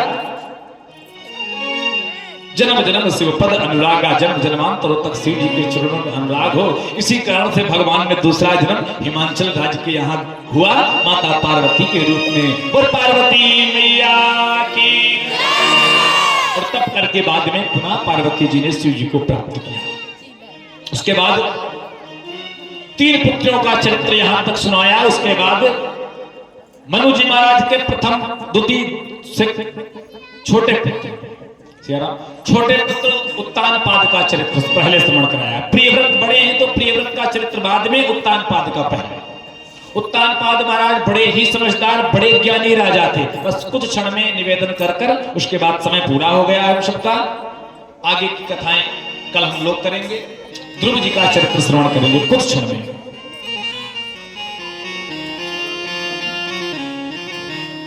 उत्तानपाद महान नीतिज्ञ राजा हुए, जिनकी एक पत्नी थी सुनीति। यथा नामे तथा गुणी, बहुत ही नीतिवान, बहुत ही धर्मज्ञ, बहुत ही कर्मनिष्ठ। एक बार महाराज उत्तानपाद कहीं वन में शिकार खेलने गए। किसी शूद्र को किसी वैश्या में रथ देखा तो उस वैश्या पर मोहित हो गए और उसको विवाह करके, गंधर्व रूप से उसका विवाह करके अपने घर ले आए। इधर कई बार, चूंकि उत्तानपाद को कोई पुत्र नहीं था, इसलिए कई बार महारानी सुनीति ने महाराज को से कहा महाराज आप विवाह कर लीजिए, परंतु महाराज ने कोई विवाह नहीं किया। आज महाराज का मन मोहित हुआ तो महाराज दूसरा विवाह करके आ गए। जैसे महाराज नगर में आए तो पता चल गया कि महाराज की दूसरा विवाह करके आ रहे हैं महाराज। तो चारों तरफ नगाड़े बजने लगे, स्वागत के लिए सब तैयार हो गए, खड़े हो गए। होता क्या है कि जब द्वार पर आई, मुख्य द्वार से अंदर महल के अंदर प्रवेश करने के लिए गई तो माता सुनीति देवरी के इस पार थी और महाराज उस पार थे। माता ने आरती सजाया और आरती करने के लिए जो तत्पर हुई सो महाराज और दूसरी पत्नी का नाम था सुरुचि। सुरुचि देवी ने कहा ये कौन है? महाराज ने कहा मेरी पहली पत्नी। का पहले इनको बाहर करो तब हम अंदर जाएंगे। सुनीति देवी स्वयं अपने आप बाहर आ गई। महाराज महल में प्रवेश कर गए। सुनीति के लिए बाहर कुटी बनवा दी गई। कुटी में रहकर सुनीति देवी अपना पालन पोषण करने लगी। किसी समय राजा शिकार करने गए, वापसी होने में रात्रि हो गई तो रात्रि का निवास सुनीति देवी के कुटी में ही कर लिया। भगवान के संयोग से उसी दिन महारानी सुनीति गर्भवती हुई। उसके बाद इधर महारानी सुरुचि भी गर्भवती हुई। कालांतर आने पर दोनों ने एक एक पुत्र को जन्म दिया। सुनीति ने जिस पुत्र को जन्म दिया उसका नाम रखा गया ध्रुव, और सुरुचि ने जो पुत्र को जन्म दिया उसका नाम रखा गया उत्तम। सुनीति देवी महल से बाहर हैं, इसलिए वह सत्संग बहुत करती हैं, संतों के बीच में बहुत रहती हैं, बहुत सत्संग करती हैं। और सुरुचि देवी महल में रहती हैं, इसलिए सत्संग नहीं है। सुरुचि देवी सत्संग करती हैं। और ध्रुव जी ने पूछा मां मेरे पिता कौन हैं? तो मां ने बताया पुत्र तुम्हारे पिता महाराज एक दिन बच्चों के साथ, बालकों के साथ खेलते हुए श्री ध्रुव जी महाराज महल में पहुंच गए। महाराज को जब पता चला मेरा पुत्र है सो महाराज ने प्रेम से उठाकर अंक में बैठा लिया और सिंहासन पर बैठकर प्रेम करने लगे, लाड लगाने लगे पुत्र को। उसी समय महारानी सुरुचि देवी ने आकर देखा तो हाथ पकड़ा ध्रुव जी का और हाथ पकड़कर महाराज की गोद से सिंहासन से बाहर लाके बैठा दिया और कहा ये तुम्हारा स्थान नहीं है, ये मेरे पुत्र का स्थान है। ध्रुव जी ने कहा क्यों मां, मैं भी तो महाराज का पुत्र हूं, मेरा स्थान यह क्यों नहीं है? तो सुरुचि देवी ने जो बात कही महाराज ध्रुव जी के हृदय में वह घाव कर गई। ध्रुव जी सुरुचि देवी ने कहा तुम महाराज के पुत्र अवश्य हो सकते हो, लेकिन इसलिए तुम इस मंच पे नहीं बैठ सकते हो, इस सिंहासन पर नहीं बैठ सकते हो क्योंकि तुम मेरे गर्भ से नहीं आए हो। जाओ। तो ध्रुव जी ने कहा अगर मैं सिंहासन पर बैठना चाहूं तो क्या करना पड़ेगा? तो सूरज ने कहा जाओ भगवान की तपस्या करो, भगवान जब प्रकट हो और पूछे कि क्या चाहते हो तो उनसे यह वरदान मांगना कि अब की बार मेरा जन्म सूरज माँ के गर्भ से। ध्रुव जी को बहुत बुरा लगा, मेरी माँ को गाली दिया। तुरंत जाकर के ध्रुव जी ने अपनी माँ से कहा, माँ, रोते हुए अपनी माँ से बताया। तो सुनीति देवी ने पुत्र के सर पर हाथ फेरा और कहा, पुत्र, अरे मैंने तो तुम्हें तुम्हारे नकली पिता का पता बताया था, तुम्हारी असली माँ तो वही है, उसने जगत पिता का पता तुम्हें बता दिया। जाओ पुत्र, ढूंढ लो अपने उस जगत पिता को। जैसे ही महाराज, अब ध्रुव जी को बात लग गई थी, इसलिए ध्रुव जी 5 वर्ष की अवस्था में ध्रुव जी घर छोड़कर चल पड़े, वृंदावन की ओर पहुंच गए। रास्ते में गए, नारद जी ने देखा है बालक जा रहा है, पता नहीं कैसी भक्ति इसकी, चल भक्ति की अचल भक्ति है। चलकर पूछते हैं, ध्रुव जी के पास आए। नारद जी ने कहा, रे पुत्र कहाँ जा रहे हो? महाराज मैं भगवान को से मिलने जा रहा हूँ। नारद जी ने कहा, पुत्र भगवान ऐसे नहीं मिलते, जंगल में तप करना पड़ता है। कहा, महाराज मैं तप भी करूंगा, फिर भी नहीं मिलेंगे। क्यों? बड़े बड़े बाघ चीता आएंगे, तुमको खा जाएंगे, तुम भी बालक हो। सो महाराज ध्रुव जी ने कहा, गुरुदेव मैं जिसके लिए जा रहा हूं ना, वो मेरी चिंता स्वयं करेंगे, हमें चिंता करने की आवश्यकता नहीं है। अरे चिंता करे बलाए हमारी, मेरी बला चिंता करे इस माया जंजाल की, हमें करना क्या है? बलिहारी बलिहारी बोलो गिरधारी नंदलाल की, बलिहारी बलिहारी। चिंता करे बलाए हमारी हो,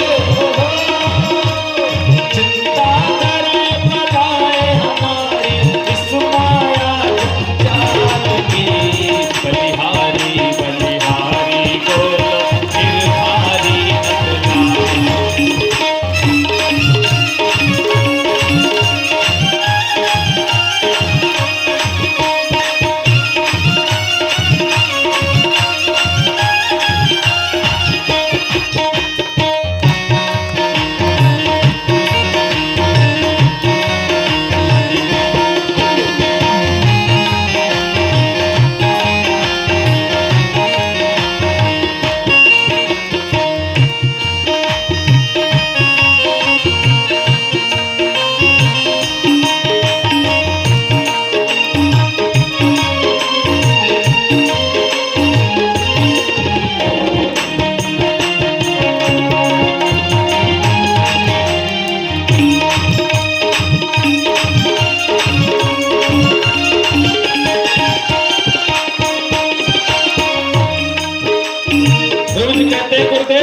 जिस मालिक ने जन्म दिया है, अन्न वस्त्र भी वो देगा, अन्न वस्त्र भी वो देगा, अन्न वस्त्र भी वो देगा, सर ढकने को छत भी देगा, खबरें हमारी भी देगा, खबरें हमारी।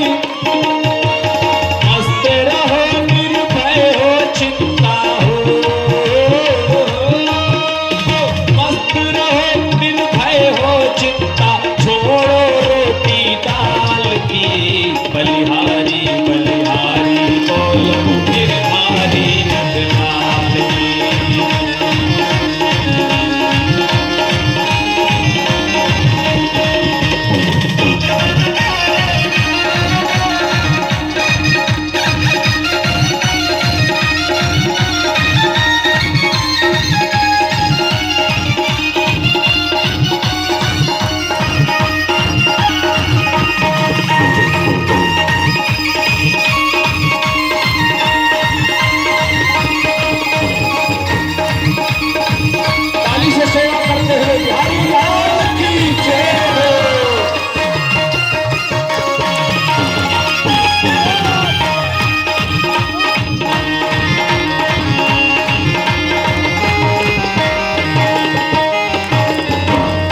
गिरधारी बोलो गिरधारी नटला।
भाग्य का मिलेगा चाहे घर में हो या बाहर हो, घर में हो या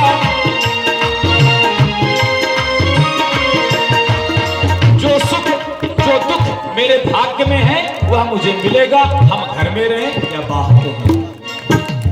भोग्य भाग्य का मिलेगा चाहे घर में हो या बाहर हो, घर में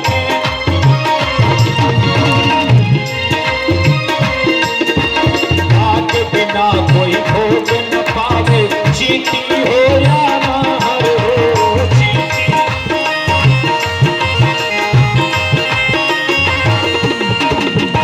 हमें क्या करना है? मस्त रहो,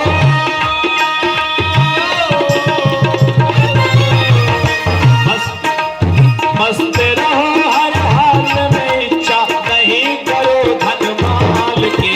बलिहारी बलिहारी बोलो गिरधारी नटला।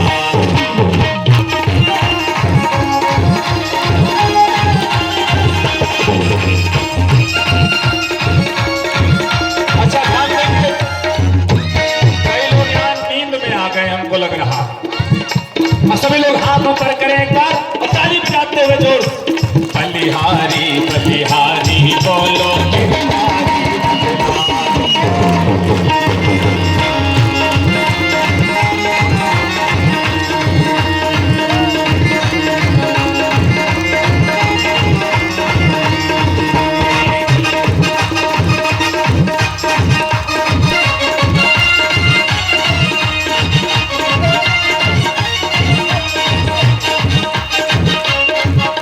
अच्छा ये जो पीछे बैठे हैं भैया पत्तल भिजवाएं?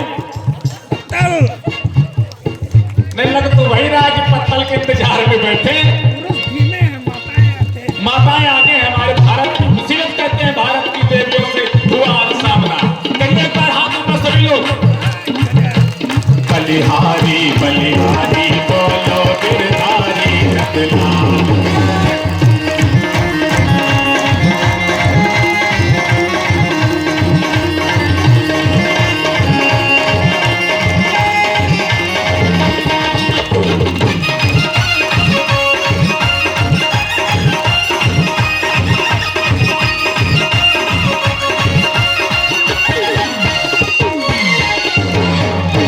वृंदावन बिहारी लाल की जय हो। नारद जी ने समझाया ध्रुव जी महाराज को। ध्रुव जी समझ गए। नारद जी ने द्वादशाक्षर मंत्र का कान में मंत्र दे दिया और कहा बेटा जाओ निधि वन में बैठकर इसी मंत्र का जप करना। महाराज ध्रुव जी महाराज आए, यमुना जी में स्नान किया और स्नान करने के बाद बैठ गए। ओम नमो भगवते वासुदेवाय।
देखिए ध्रुव जी महाराज चलते रहेंगे, चलते रहेंगे। ध्रुव जी महाराज कैसे नियम पालन करते हैं, हल्की से बात, हल्की कैसे नियम का पालन होना चाहिए, तपस्या करने का एक विधान है। 1 महीने तक ध्रुव जी महाराज ने फलाहार किया, फलाहार 1 महीने तक 3 दिन में एक बार फलाहार करते हैं, उसके बाद बैठ जाते हैं 3 दिन तक कुछ नहीं। ओम नमो भगवते वासुदेवाय, ओम नमो भगवते वासुदेवाय, ओम नमो भगवते वासुदेवाय, ओम नमो भगवते वासुदेवाय। इस प्रकार ध्रुव जी महाराज ने अपने आप को कसौटी किया। 1 महीने तक 3 दिन में एक बार फलाहार किया, दूसरा महीना लगा, अब नियम और टाइट कर दिया। 6 दिन में एक बार सिर्फ पत्ते खाते हैं, पेड़ के पत्ते खाकर 6 दिन तक कुछ नहीं खाना, उसके बाद 6 दिन तक ओम नमो भगवते वासुदेवाय, ओम नमो भगवते वासुदेवाय, ओम नमो भगवते वासुदेवाय, ओम नमो भगवते वासुदेवाय। दूसरा महीना बीता, तीसरे महीने में नियम और चेंज। 9 दिन में एक बार सिर्फ जल का आहार करते हैं, 9 दिन में एक बार जल पीते हैं, उसके बाद 9 दिन तक सिर्फ ओम नमो भगवते वासुदेवाय, ओम नमो भगवते वासुदेवाय, ओम नमो भगवते वासुदेवाय, ओम नमो भगवते वासुदेवाय। तीसरे महीने का नियम 9 दिन में एक बार खाया, और जब चौथा महीना लगा महाराज तो सिर्फ चौथे महीने में 12 दिन पर एक बार सिर्फ वायु का आहार लेते हैं। वायु बताइए कितना पेट भरेगा वायु से, वायु हवा लेते हैं सिर्फ 12 दिन में एक बार, और 12 दिन तक सिर्फ ओम नमो भगवते वासुदेवाय,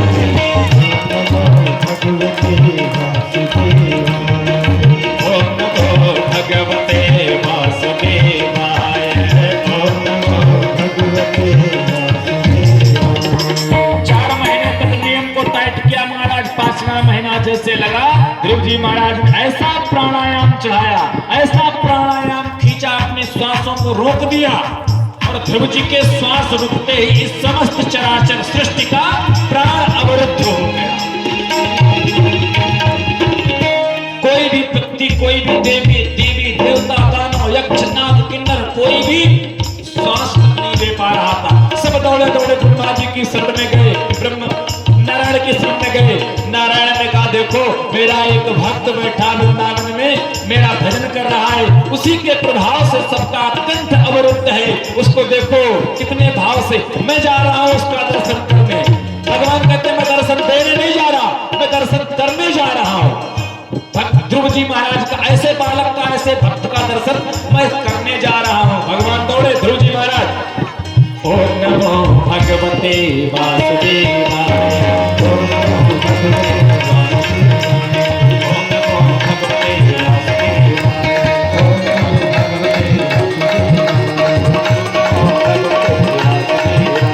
ओम नमो भगवते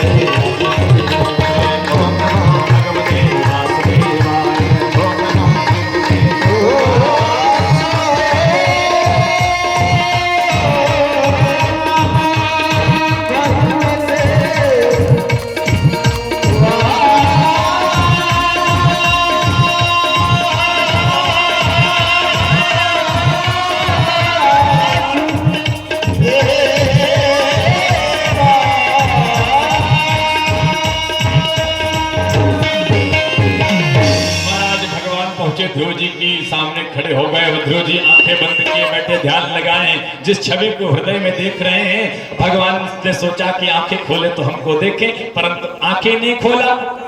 तो भगवान ने जो छवि भगवान की हृदय में बैठाए थे ध्रुव जी महाराज, उस छवि को अंदर से गायब किया। तो भगवान तुरंत ध्रुव जी महाराज छटपटा गए। जब आंखें खोलकर सामने देखा महाराज, तो जो छवि हृदय में थी वही छवि में साक्षात चतुर्भुज रूप में भगवान नारायण प्रकट हो गए। वो लक्ष्मी नारायण भगवान की जय। भगवान ध्रुव जी को देख के मुस्कुराए, ध्रुव जी भगवान को देख के मुस्कुराए। सब एक दूसरे को देवता देख देख मुस्कुराने लगे। अब ध्रुव जी विचार करने लगे कि मैंने सब कुछ तो गुरुदेव से पूछ लिया, पर ये नहीं पूछा कि जब गुरुजी हमारा भगवान आ जाएंगे तब क्या करेंगे। क्योंकि 5 वर्ष के बालक कुछ पढ़े लिखे तो थे नहीं, वेद वेदांत का ज्ञान आया नहीं। इसलिए ध्रुव जी महाराज तुरंत भगवान ने क्या किया, अपना पांचजन्य शंख ध्रुव जी के कपोल में स्पर्श कराया, गाल में, और जैसे ही स्पर्श कराया महाराज वेद वेदांत का ज्ञान ध्रुव जी महाराज को प्रकट हो गया। अब ध्रुव जी महाराज बड़ी सुंदर स्तुति करते हैं। योऽन्तः प्रवेश्य मम वाचमिमां प्रसुप्तां। हे प्रभु, आपने योमता प्रविश्य मम प्रविश्य योमता, मेरे अंतःकरण में प्रवेश करके आपने मेरी सोई हुई वाणी को जगाया। बहुत श्लोकों में महाराज ध्रुव जी ने भगवान की स्तुति किया। भगवान ने कहा क्या चाहते हो पुत्र? ध्रुव जी ने कहा आपको देखने के बाद सरकार अब कुछ नहीं चाहिए, अब सिर्फ आप मिल जाएं, कुछ नहीं चाहिए। ध्रुव जी ने कहा, भगवान ने कहा नहीं, जिस ले आए हो वो तो मिलेगा ही। जाओ, आज से लेकर 36,000 वर्ष तक तुम राज्य करो और उसके बाद मेरे धाम को चले आना। ध्रुव जी महाराज ने 36,000 वर्ष इस पृथ्वी पर राज किया। राज करने के बाद अंत में जब समय आया मृत्यु का, तो मृत्यु महारानी साक्षात प्रकट हो गई सामने ध्रुव जी के, और ध्रुव जी को लेने साक्षात विमान आया नारायण का। तो मृत्यु जब बैठने लगी तो मृत्यु महारानी सर झुकाकर सामने खड़ी हो गई। महाराज मेरा भी वर्ण करिए, क्योंकि यह मृत्युलोक है, जो आया है सो जाएगा, राजा रंग फकीर। यहाँ जो आता है उसे मृत्यु को स्वीकार करना पड़ता है, इसलिए महाराज मेरा अपमान मत करिए, मुझे स्वीकार करिए। तो ध्रुव जी महाराज ने मृत्यु से कहा नीचे झुक जाओ, नीचे झुक गई। तो ध्रुव जी ने मृत्यु महारानी के सर पर पैर रखकर भगवान के विमान में विराजमान हुए और भगवान के धाम को निकलने लगे। परंतु रास्ते में मन दुखित हो गया कि अरे जिस माँ ने मुझे यहाँ तक पहुंचाया उस माँ को तो मैं पीछे छोड़ आया। तो भगवान के गणों ने कहा ध्रुव जी वो देखो आगे जो विमान जा रहा है, अरे जब तुम आपको लेने हम आ गए तो आपको जन्म देने वाली माँ को लेने हम क्यों नहीं आएंगे? आपके पहले आपकी माँ पहुंच गई भगवान के धाम। ध्रुव जी महाराज गए और आज भी ध्रुवलोक में ध्रुव जी महाराज तारा के रूप में चमक रहे हैं। सदैव के लिए भगवान ने ध्रुव जी को अमर कर दिया और सदैव दर्शन देते हैं महाराज। विवाह होता है तो ध्रुव तारा का दर्शन अवश्य कराया जाता है। अगर ध्रुव तारा का दर्शन ना हुआ तो पंडित जी लोग ढूंढते हैं कहाँ गए ध्रुव जी महाराज। आवश्यक होता है विवाह के बाद ध्रुव तारे का दर्शन करना। कहने का तात्पर्य बड़ी ही सुंदर तरीके से ध्रुव जी महाराज ने भगवान का भजन किया, कीर्तन किया, उसके बाद अंत में वैकुंठ धाम को प्राप्त किया। आइए हम सब भक्त जनमानस आज इस भागवत के प्रसंग को यहीं पर हृदयांगम करते हुए आरती की ओर अग्रसर होंगे और निवेदन करेंगे। कल चतुर्थ दिवस है, चतुर्थ दिवस की कथा में भगवान का जन्म होता है। कल बाल कृष्ण लाल का जन्म होगा, तो आप लोग जन्मोत्सव मनाने के लिए आएंगे। जन्मोत्सव मनाया जाता है जैसे हमारे घर में जब पुत्र होता है तो क्या होता है, सबसे पहला काम सठौरा बनाया जाता है। तो हमारे तो जजमान तो बनाएंगे ही भाई, उनकी तो व्यवस्था ही है। आप लोग भी प्रसाद चढ़ाना चाहते हैं तो बढ़िया गुड़ में मिला के खूब सौंठ वगैरह क्या बोलते हैं, बढ़िया सठौरा बना के भोग लगा सकते हैं। और एक निवेदन करेंगे, हो सके तो सभी लोग जिसके पास हो कल पीले कपड़े पहन के बैठना, क्योंकि भगवान आएंगे तो हम सब भगवान के ही स्वरूप में रहें। भगवान देखकर हम लोगों को प्रसन्न होंगे, इसलिए सभी लोग बड़ी ही श्रद्धा और भक्ति के साथ पीले वस्त्र पहनकर पंडाल में आए। ऐसा नहीं कि जिसके पास ना हो वो कथा ही सुनने ना हुए। अरे आना भाई, अगर पीला ना हो तो कोई बात नहीं, लेकिन जिसके पास है वो पीला पहन के आकर भगवान की कथा में सम्मिलित होना और प्रसाद ग्रहण कर आगे। कल से कथाओं का बड़ा ही रोचक, परसों माखन चोरी लीला, फिर विवाह, फिर सुदामा चरित्र, फूल की होली, सप्तम दिन में फूल की होली खेली जाती है। तो बड़ी ही श्रद्धा और भक्ति के साथ आप सब लोग बहुत ही परिपूर्ण संख्या में आए, बड़ा अच्छा लगा। आप सबके हृदय में बैठे भगवान श्री सीताराम जी को हम इस मंच से प्रणाम करते हुए आज अपनी वाणी को यहीं पर विराम करते हैं। तब तक के लिए आप सभी को जय जय श्री सीताराम, जय जय श्री राधे श्याम। बोले भागवत भगवान की जय हो। सभी लोग खड़े होकर यथास्थान, और परिवार के जो सदस्य हैं वो आगे आ सकते हैं आरती करने के लिए, और सभी लोग आरती में बोले जरूर। मंदम हरि ओम ज्वालामालिन्ये नमः रत्नेश्वरी नमः इदकुं हविः प्रजननं मे अस्तु दशवीरकुं सर्वगणकुं स्वस्तये आत्मसनि प्रजासनि पशुसनि लोकसन्यभयसनिः अग्निः प्रजां बहुलां मे करोत्वन्नम पयोरे तो अस्मासु धत्त। श्री भाग्य बिहारी तेरी आरती गाओ, बिहारी तेरी आरती गाओ, श्री भाग्य बिहारी तेरी आरती गाओ, श्री भाग्य बिहारी तेरी आरती तेरी आरती गाओ।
शीतलीकरण पुष्पै देवायोधनम आरोग्यार्थे